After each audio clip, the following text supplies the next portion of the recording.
یہ اندرون لاہور کی تنگ گلیوں میں تاریخی موچی دروازے کا مشہور ترین مدرسہ درس گاہ علوم اسلامی کی کہانی ہے،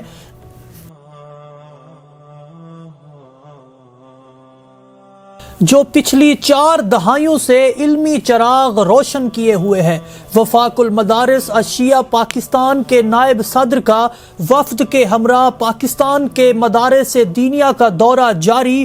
علامہ سید مرید حسین نقوی کی علماء کرام اور طلاب سے ملاقات۔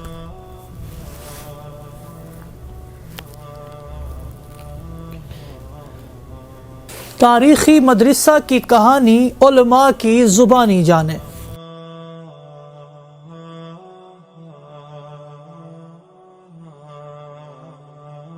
الرحمن الرحیم، الحمدللہ وصلی اللہ علی محمد وآلہ الطیبین الطاہرین۔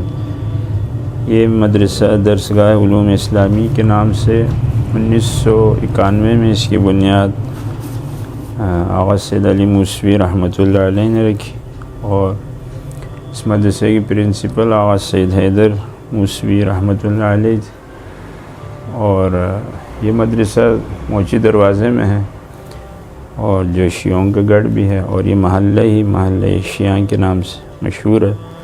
اور اس مدرسے کے ساتھ مسجد کشمیریاں بھی ہیں، جہاں آغا حیدر موسوی، آغا علی موسوی، ان کے والد آغا حسن موسوی صاحب خطیب رہے ہیں، اور آج کل اللہ نے ذمہ داری اس حقیر کے سپورٹ کی ہوئی ہے۔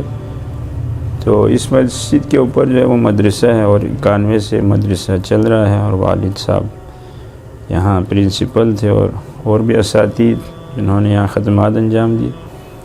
اور اس میں تقریباً 12 کمرے ہیں، ہمیشہ 20-25 کے درمیان طلباء رہے ہیں، اور اس وقت بھی کافی طالب علم جو یہاں سے فارغ ہو کر ایران میں، نجف میں اپنے تعلیم کے سلسلے کو انہوں نے جاری رکھا ہوا ہے۔ اور یہاں لاہور میں بھی کافی مساجد میں جو ہیں اس مدرسے کے طالب علم خطیب بھی ہیں، نماز بھی پڑھاتے ہیں۔ اس مارکیٹ میں بھی، کیونکہ ہماری مسجد اور مدرسہ جو ہے یہ تمام مارکیٹوں کے درمیان ہے، تو اکثر طالب علم مارکیٹ میں بھی جو جائے نماز بنی وہاں پہ بھی خدمات انجام دیتے ہیں۔ تو یہ مدرسہ درسگاہ علوم اسلامی کے نام سے اس جگہ پہ واقع ہے، اور یہ تقریباً اس کی ایک مختصر تاریخ تھی جو میں نے آپ کو بتائی، اور اللہ کی فضل و کرم سے درس و تدریس اور تبلیغ کا سلسلہ جو ہے یہ ہمیشہ یہاں جاری ہے۔